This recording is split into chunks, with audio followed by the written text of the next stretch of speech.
आपके वार्ड से एक वीडियो आया सामने, देखने को मिला कि सुबह नमाज के वक्त बंगाली शाह मज़ार के पास लोग नमाज अदा कर रहे थे आपके वार्ड में, और कचरा काफ़ी जो है गिरा हुआ था डस्टबिन के आसपास में। तो इसको लेकर के आप क्या कहना चाहेंगे? देखिए, आपने वहाँ सफाई का पर भी काफ़ी सवाल आप उठे। वहाँ पर देखा होगा आपने कि जो डस्टबिन है पूरा खाली पड़ा है। जी। डस्टबिन में कोई कचरा नहीं, पूरा खाली है, क्योंकि 5 बजे के अंदर तक पूरे इलाके में सफाई हुई है। और 5 बजे 6 बजे जब उठेंगे लोग नमाज पढ़ने के लिए जाएंगे तो वहाँ पे तो साफ सफाई है, वहाँ तो कचरा का कोई सवाल ही नहीं उठता। फिर ऊपर से वहाँ नमाज होती है, तो जहाँ नमाज होती है वहाँ कचरा कहाँ से आया, क्यों फेंका गया, कैसे फेंका गया, इसे हम सबको सोचने की ज़रूरत है कि हम लोग जहाँ रहते हैं हम लोगों को सब वहाँ मिलकर। सोफा गिरा हुआ था, मैं देखा देखो, सोफा वीडियो में। जिसने भी सोफा फेंका है तो नमाज का टाइम है, नमाज के बाद या दिन भर पड़ा था, कोई भी वक्त सोफा फेंका जा सकता था। लेकिन हम अगर जहाँ नमाज पढ़ेंगे और नमाज पढ़ने से पहले वो हम कचरा फेंक देंगे, तो ये तो हम लोग को मतलब हम आपको बताना चाहते कि ये तो मतलब बहुत ही मतलब खुद के अंदर में सोचने की बात इसके है लिए कि हम क्या कहें कि मतलब वहाँ के लोग, उन लोगों को, हम सब लोग को, क्योंकि जहाँ हम लोग रहते हैं वहाँ डिसाइड करना चाहिए कि कचरा क्या, कैसे हम लोग बेहतर से बेहतर अपने इलाके में कर सकें। और दूसरी बात है, बकरा ईद का दिन है, नमाज का टाइम है, तो वहाँ पे उस वक्त कचरा नहीं फेंक के बाद में भी फेंका जा सकता था कचरा। तो लेकिन हम सबको ये ख्याल रखना है कि कचरा अगर ड्राम है तो ड्राम के अंदर फेंका जाए, क्योंकि इसलिए क्योंकि हम लोगों के बच्चे हैं, न्यू जनरेशन है, आने वाले जनरेशन को कैसे स्वास्थ्य रखा जाए, कैसे उनकी हेल्थ पे ध्यान दिया जाए, इसके लिए हम लोगों को सोचना है। तो इसके लिए अगर हम अपने इलाके की साफ़ सफाई नहीं रखेंगे तो हम लोग अपने आने वाली जनरेशन को हेल्थी हम लोगों को नहीं बना पाएंगे। तो सवाल ये होता है कि जो लोग बार बार हर वक्त जो है काउंसिलर्स हुआ या प्रशासन को जो है जिम्मेदार ठहराते हैं, लोगों की भी जिम्मेदारी है, क्योंकि सुबह रात 12 बजे से लेकर के सुबह 5-6 बजे तक जब सफाई हुई तो 1-2 घंटे के अंदर जो है कचरे को इस तरीके से फेंक दिया गया उस सामने में डस्टबिन को छोड़ करके। खुद समझने की बात देखिए, है। हम सारे लोगों को तो हम गलत नहीं, नहीं जो लोग बोलेंगे। वहाँ पर है उनको भी रोकने की जो जिम्मेदारी है, जो क्योंकि लोग थे वहाँ पर, तो जिन लोगों ने फेंका है उनको ये बात सोचना चाहिए था, या जो लोग देख रहे थे फेंकते हुए उन लोगों को उस वक्त मना करना चाहिए था कि देखिए अभी नमाज का टाइम है, यहाँ किसी तरह का कोई गंदगी नहीं होनी चाहिए। और दूसरी बात है, हम सब की जिम्मेदारी है कैसे हम अपना, जहाँ डस्टबिन है, जहाँ कचरा फेंकता है, वहाँ पर अगर कचरा फेंकेगा, गंदगी होगी, तो उससे क्या होगा कि उससे बहुत तरीके की बीमारियाँ फैलेंगी। तो इसलिए जो कचरा पड़ा था हमने देखा डस्टबिन के अंदर।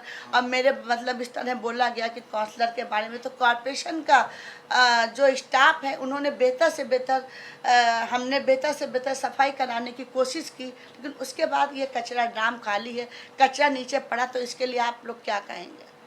खुद ये समझने की क्योंकि बात हम है। अपने बुजुर्गों, भाइयों, माँ बहनों पे हम भरोसा करते हैं, और हम यही जानते हैं कि मेरी उन लोगों की दुआएं मेरे साथ हैं। इलाके के माँ बहनों भाइयों से सबसे गुजारिश है कि हम यही कहना चाहेंगे कि अपने इलाके को कैसे साफ रखा जाए, इसकी हम सब लोग मिलकर कोशिश करें। और ये 77 वार्ड नहीं है, हम लोग फैमिली मेम्बर की तरह हैं, और हम यही जानते हैं कि 77 के लोग मेरे फैमिली मेम्बर हैं। अगर किसी भी तरह की कोई भी ज़रूरत पड़ी, कहीं भी कोई काम ऐसा ना हो रहा कॉरपोरेशन के ज़रिए, या कॉरपोरेशन की टीम से कोई गलती हो रही है, तो मेरा नंबर है, हमें आप लोग फ़ोन कीजिए, बेहतर से बेहतर काम होगा। और हम कोशिश करेंगे कि आप लोगों की कोई भी आप लोगों की कंप्लेन को हम हर वक्त कोशिश करेंगे उसे हल करने की, और कभी कोई परेशानी हम आने नहीं देंगे।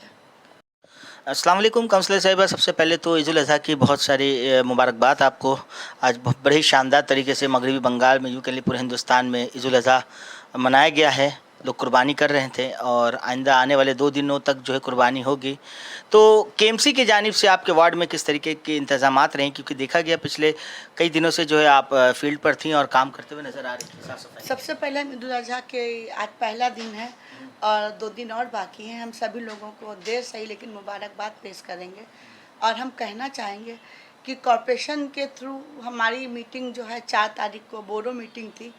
बोरो मीटिंग में बोबीदा की क़यादत में हम लोग बोरो मीटिंग में चेयरमैन, हम लोग सब लोग सारे काउंसलर मौजूद थे, और कंजर्वेंसी डिपार्ट, वाटर डिपार्ट को लेकर जो मीटिंग हुई है कि किस तरह साफ़ और सफाई बेहतर से बेहतर की जाए, उसको कैसे किया जाए, उसके लिए हम लोगों ने मीटिंग की। और मीटिंग में सारे लोग मौजूद थे। और उसके बाद कंजर्वेंसी डिपार्ट ने जिस तरह से रात में 12 बजे के बाद से जो काम स्टार्ट किया है यानी कि पूरे गुलिस्ता कल जो है बकरीद से गुलिस्ता एक दिन पहले चांद रात के दिन मतलब चांद रात के की दिन रात से चांद रात की रात से 12 बजे के बाद से इलाके में सफाई है, मतलब कचरा है जहाँ जहाँ था उसका भी मतलब रात में 5 बजे तक सफाई चली। उसके सुबह बाद 5 बजे तक हाँ सफाई चली। उसके बाद ब्लीचिंग का भी इंतज़ाम किया गया, जगह जगह ब्लीचिंग का इंतज़ाम किया गया। उसके साथ साथ जो भी कॉरपोरेशन के ज़रिए जो ज़रूरत है, डिसल्डिंग है, रास्ता के मतलब जहाँ जहाँ टूटा है, आईपी है, वो सब किया गया। तो अल्हम्दुलिल्लाह ईद ख़त्म होने के बाद ही हमने तैयारी कर दी थी कि बकरा ईद के लिए कैसे हम लोग अभी से अगर तैयारी करेंगे तभी मुमकिन है कि हम लोग बकरीद तक, क्योंकि बारिश का टाइम है, अगर बारिश हो गई वो भी हम लोगों को देखना है और उसके साथ साथ कुर्बानी होगी। कुर्बानी सबसे अहम है क्योंकि ईद का टाइम है, हम लोग घर में पढ़ मनाते हैं, मस्जिद में हमारे भाई हमारे बुज़ुर्ग लोग नमाज़ पढ़ने जाते हैं, चलो मस्जिद तक है, लेकिन कुर्बानी का मसला तो हर गली, हर बस्ती, हर इलाके में है। लेकिन हम कहना चाहते हैं अपने इलाके के भाई बुजुर्ग सभी से, मेरी माँ और बहनों से, जिस तरह से हमने 1 महीने से ईद के बाद से हमने काम किया है, हर इलाके में, हर बस्ती में आईपी का, ड्रेनेज का, जो भी मसला, डिसल्डिंग का, सारे काम बेहतर से बेहतर करने की कोशिश की और अच्छा से अच्छा काम हुआ। और अल्लाह का शुक्र है कि बकरा ईद भी हमारी बेहतर से बेहतर हमारे भाइयों ने, बुज़ुर्गों ने, मेरी माँ और बहनों ने की। लेकिन